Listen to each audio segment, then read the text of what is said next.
Hey there, this is Seth Juarez from Channel 9, coming to you from beautiful city of Antwerp. We're here for Techorama 2017, and I have some really fantastic guests to talk about a topic that everybody knows I love, data science. Why don't you introduce yourselves, tell us who you are and what you do, my friend.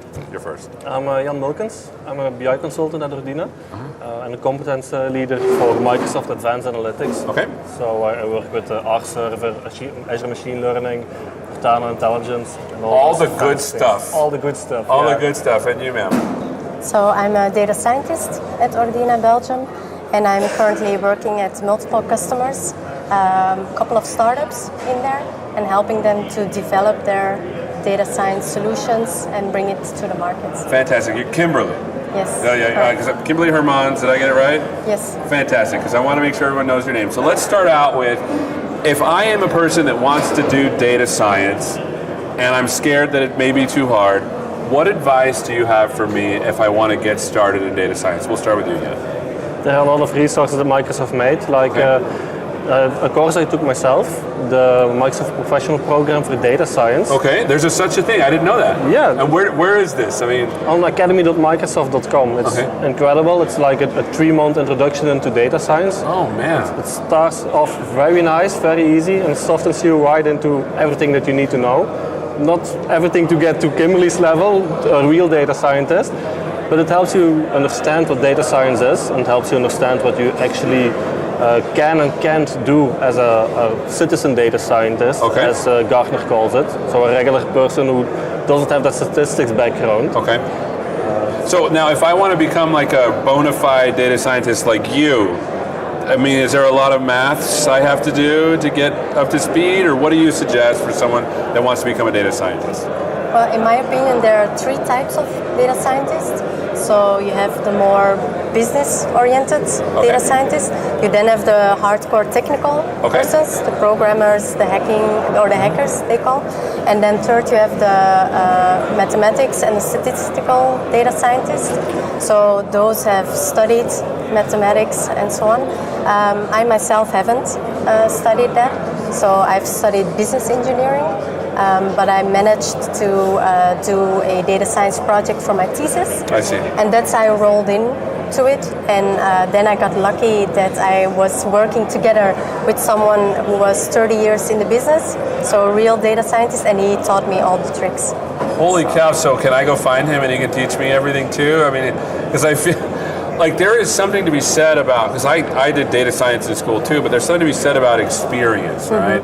There's certain experiences that you get as a data scientist. So because you have such good experience, can you help me with how someone might go about doing a data science project? What does a data science project look like? How does someone start? What are things that they need to do? Do you understand what I'm asking? Why don't we start with you, Kimberly? Yeah. So you always start with a story. What do I want to solve, or what puzzle do I want to be uncovered? Got it. So that's of course the beginning. You start with the business question. You sit together with them, talk about what do they want, discover what, because sometimes they say I want this, but actually they mean something else. So that's very important. If you have that clear, you can start collecting your data. Bring the data all together, start exploring it, look at the data quality, very important. Are there missing values in there, and so on and so on. Then, for instance, if you want to predict someone leaving your company, so what you do then is you look at who has left the company, and then you say, okay, this is my target, and based on customers who stay and customers who leave, you are looking to all the variables and all the data you have, and try to look at the most or the hardest distinction between those two. So customers who stay are typically females with the age of, I'm simplifying it, of course. But those are the persons who stay, while the men are leaving and so on. So your model is going to use that distinction to predict who is going to leave in the future. I see. So I see what you're saying. So you said specifically you have to start with a story. What question are you answering? Definitely. And then you need to refine that question, because people probably say this is what I want, but then this is like almost all programming, right? They always they tell us what they want but not what they need. And so once we get to what they need, then you look at the data. You mentioned data quality issues. Why don't you talk about the kind of data that we get for these kind of projects, and what's kind of work we have to do to make it a little bit better? We talk about data cleaning. What does that mean? It It depends on the data that you receive, obviously. But in most cases, when you're working with tabular data, so just like Excel file data, it comes down to missing values or values that look like the same, like they are the same, but actually are not. So people have to change the city name that they are both the same. Stuff like outliers, like if you have very large values in your data and you only, how do you say it? It disfigures your data set because all the data tends to be small, and then you have this big value. Algorithms can't really work with those outliers. I see.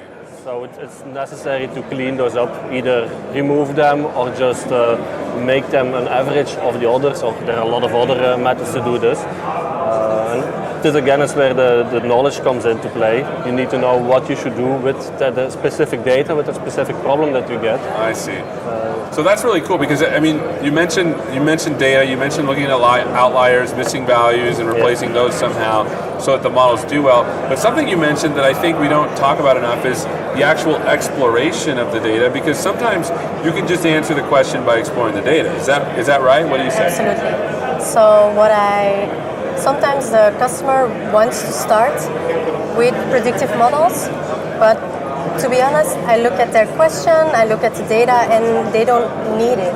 Yeah. Sometimes it's just already in the data there, and you just can use business rules to take action, and they don't really need predictive models. So that's something very important as well. I think as consultants, advising the customer.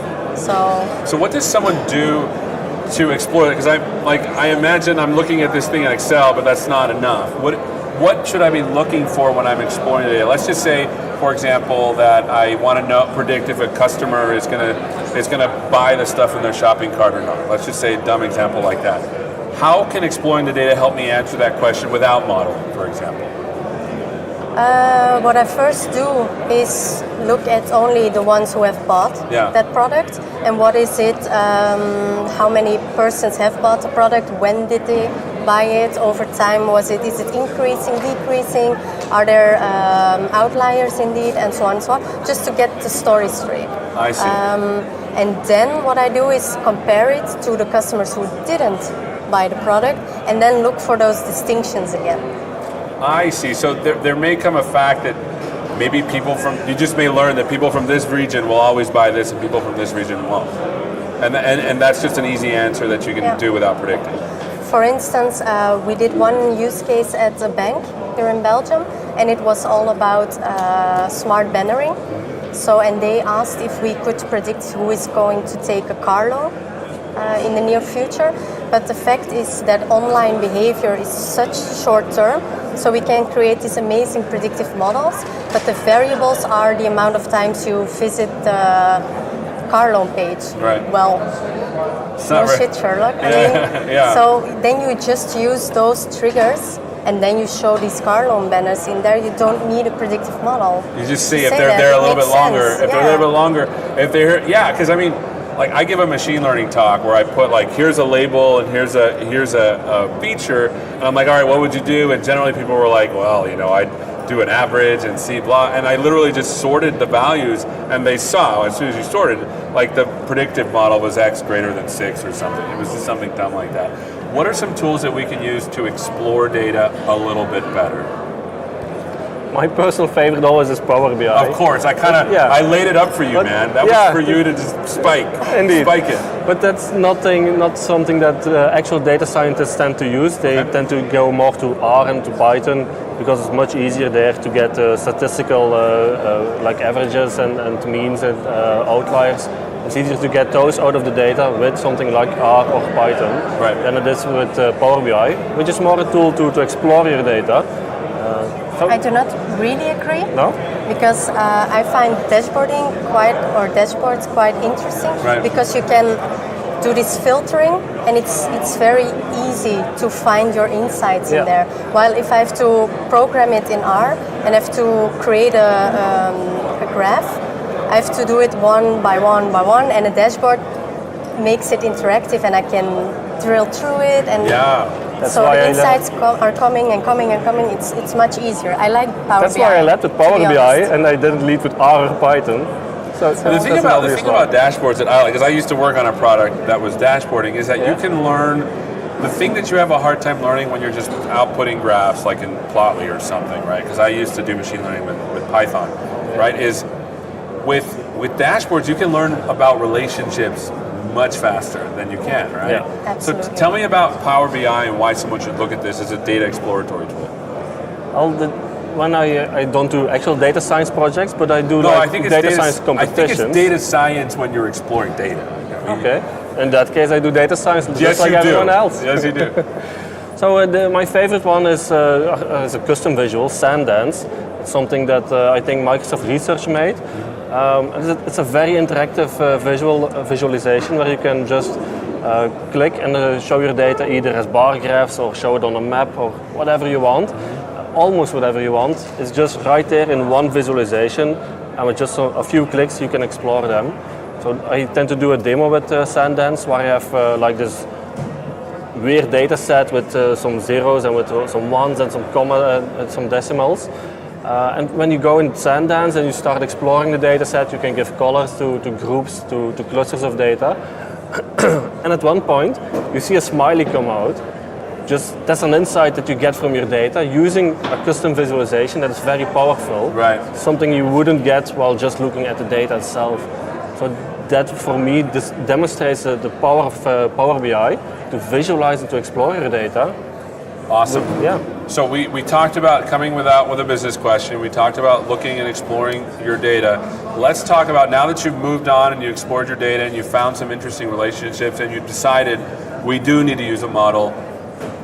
What do we do now? How do we go about doing that, Kimberly? So then it's indeed you're ready to model, but then you have to decide on what kind of algorithm you want to use. You of course have all these options, and then again it's key to talk to your business people, because you have these amazing black box models, neural nets, random forest, and so on, but they are so complex, and at the end you put data in it and you get a model score, but you have no idea why it happened.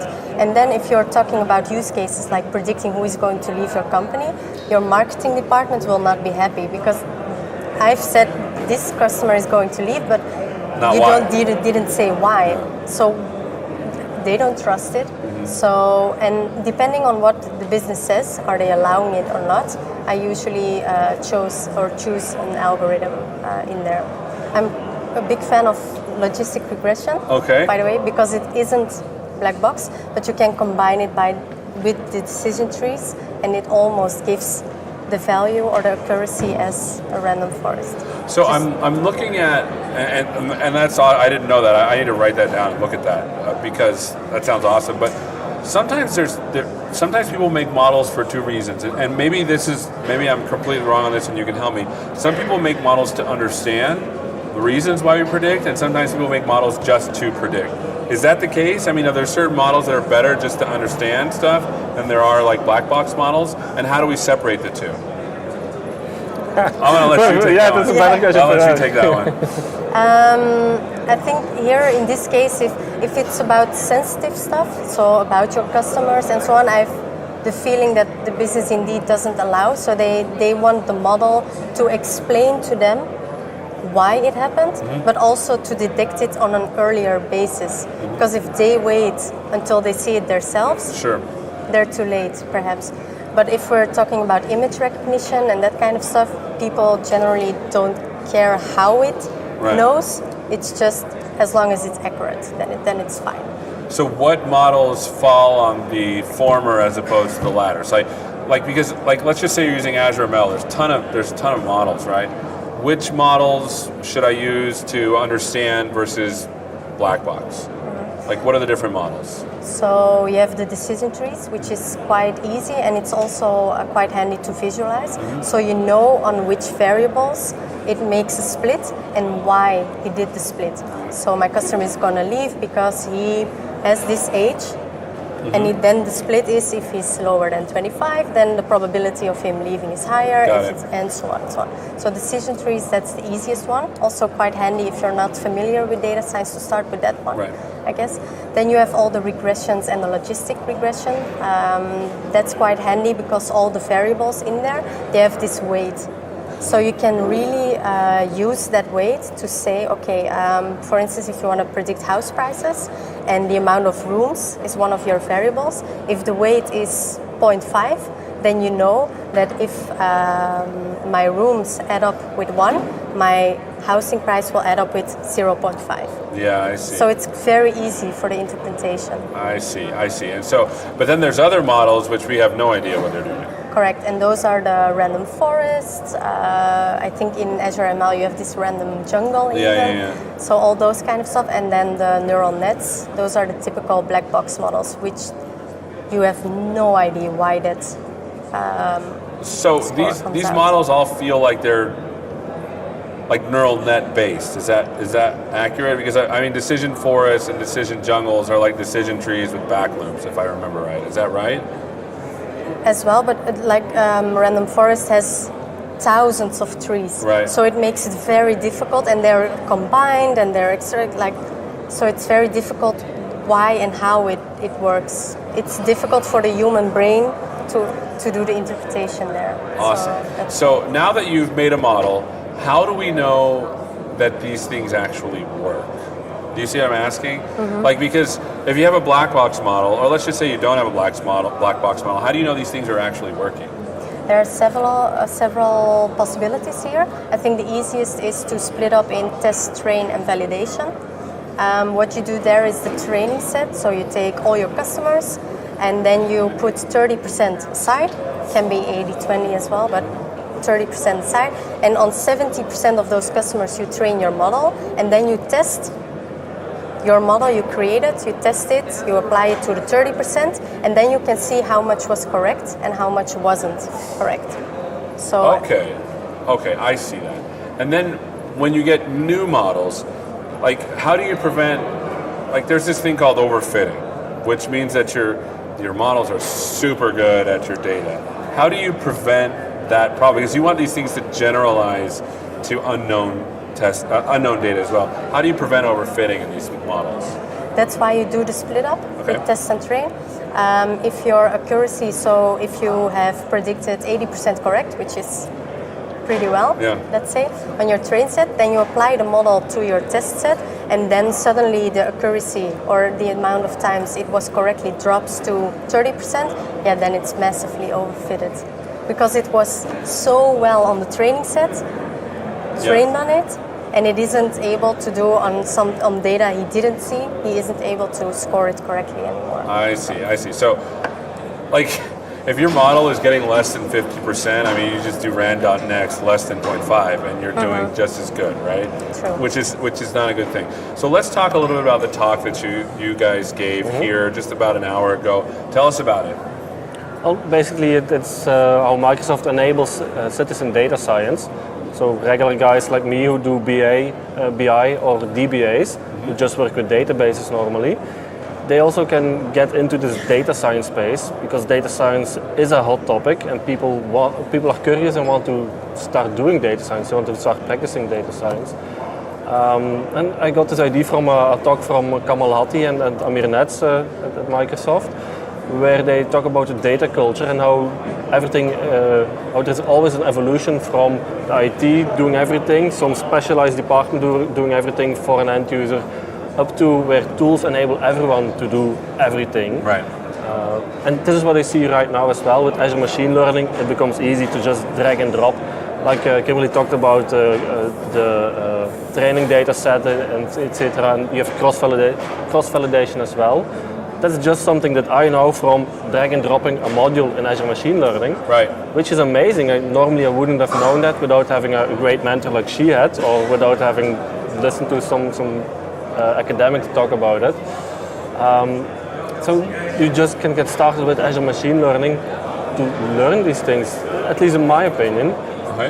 Does that answer some of your questions? Yeah, it does. And the other question I have, because you started bringing up Azure Machine Learning. What are some other tools that a citizen data scientist can get a hold of that they can start using and be productive right away? Okay. So definitely first you have to be very good in the exploration. Right. If you don't manage to create those out-of-the-box thinking variables, then you're not that good of a data scientist, I guess. Yes, we are all working on it, I think. Yeah. So I would recommend Power BI. It's quite easy. We actually did the test. So I didn't have any experience in Power BI. And we wanted to have a talk about citizen data science, and he said, no, you should create a demo and you should use Power BI. So I took a data set. I've never used Power BI, and I managed to create a demo in one day. So, oh goodness, so it's not that bad. Yeah. It's actually quite But quite just good. to give you an idea, this is the opposite, of course. I'm the data scientist, but these drag and drop tools and these easy to use tools, they give you the opportunity to do it very easily and fast. So what do you use in your daily work as a data scientist? What are some tools that you use that maybe people should look at? I prefer R, Okay. but I also use Azure ML. Sometimes I combine both. Then the dashboarding, I find it very easy now to use, also to show it to the business. Right. Like, look, this is what I found, and I find it in this way. And then this web service you have, so the button to implement your product I see. in Azure, so that's very handy, to be honest. So let's talk a little bit about like the kind of problems that, because I think for a large part of us like that are looking at data science, we want to know, well, what are good problems that we should look at in data science? So can you give us some examples of the kind of problems that a citizen data scientist might be able to look at as examples of how they can get started? As a BI guy, I always get questions about sales and about materials and what should we do with all these things. And you can make trend lines in Excel, you can connect to some analytical model and make a trend line. But you can also connect Azure Machine Learning to the data set and actually make a quite good prediction instead of having like just a trend line go up while there's a seasonality in your data. So that's one of the things that you can do with it. Of course, there are more difficult cases, in my opinion, where you can start predicting churn of customers. But that's something that where a lot of extra variables or features, as they're called, come into play as well. So it's not as easy for a regular guy like me to know, well, which columns, which features should I take in my data to predict this value. Right. At that point, you need to either have a data scientist on board who can guide you through the process of creating new features, and you need to be very close with the business at all times. Just like in regular BI, you need to talk with the business and know what is this all about. That's awesome. Now, and here's another. We have only about 10 minutes, which is not a lot of time. How did you two get into data science? I know we talked a little about this before we went on the air, but I was hoping that you would inspire someone that's thinking, hey, I want to do this. Maybe I can do it too. So how did you get started? We'll start with you. And you say you don't do data science, but you kind of do data science. Apparently, yeah. So I got started after Ordina, the company we worked for, started hiring data scientists because there were questions from customers to have data scientists on board. As someone interested in data, I started looking at it, and I saw it at that time. Microsoft had several MSDN posts already about it, but also at Azure Machine Learning already, and Power BI, of course. Right. So for me, that was something like, well, I'm a Microsoft guy. I can just get started with data science as well. I won't be making any R code yet. Right. I won't be put on a project yet, but at least I'll be up to date when the customer asks me something. And how I keep going is just the materials Microsoft puts out. It's amazing to see what quality content gets out there. Like I said, academy.microsoft.com, it's amazing. And as a data science course, right? You said, yeah. That's amazing. That's awesome. What about you? So I studied business engineering, and during my last year I had to create a thesis, as everyone does, of course. Right. But this one subject out of the whole list of subjects did draw my attention the whole time. So it was creating a forecasting model for a public biking system here, the one in Antwerp. Okay. And this is kind of a puzzle. And I love solving puzzles and riddles and so on. So I had no experience whatsoever with data science, but I took the challenge, and together with my promoter, we worked things out. He helped me, and I just got on with it by myself via Google and so on. So you just created figured the it model. out. I guess so. I went to school for like 40 years and I'm still figuring it out. That's amazing. And you said you had a mentor as well that helped out? Yeah, indeed. And that's what you should find. You should find that one real data scientist or the one with a lot of experience in it, and then just let him help you. And then you will get there very fast. That's awesome. So I know you can't talk about specific problems that you work on, but can you talk in general about the kind of problems that a data scientist would work on a day-to-day basis? There are a lot, of course. I know, like really a lot. Yeah, give me an example of one, because for some people it's hard to imagine what these things look like. Like for example, like me.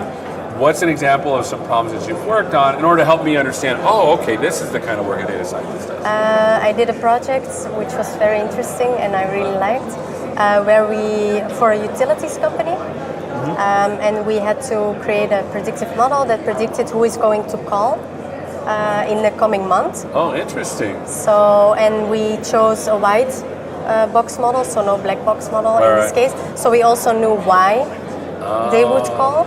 And based on that information, we created personalized videos. So the customers with a high probability of calling, they would get this email with this personalized video. And that personalized video was a story based on the triggers, so why he would call, and explaining with his own usage, energy usage, his own invoice information. He was better informed, and indeed calls dropped. So it actually worked? It actually How worked. much did calls drop by? A lot? With 32%. Holy cow, that's pretty amazing. And so, let me see if I understand this. You made a system that predicted reasons why people would call, and if they fell in a specific bucket, you would send them a video and they would... Yes, Okay, yes. That's awesome. What other kind of problems do you work on with data? What kind of data exploration are you doing? I normally only do BI projects, so I don't do any data science projects. But I did do competitions like on Kaggle.com, the Techorama intelligence competitions as well. And the last one I did was for the course, and that was just predicting if people could get a loan, yes or no. It seems like a simple problem. If people don't have an income, they shouldn't get a loan. But it was much harder than it seemed, because there is a lot of information that you can base your decision on. Right. That's amazing. So, just to finish up, we have about 5 minutes. What advice do you have for someone that wants to get started today? What should they go look at? What should they go see? What should they go learn? We'll start with you. Academy.microsoft.com, obviously. You have MVA.microsoft.com as well, the virtual academy. Both are incredible resources.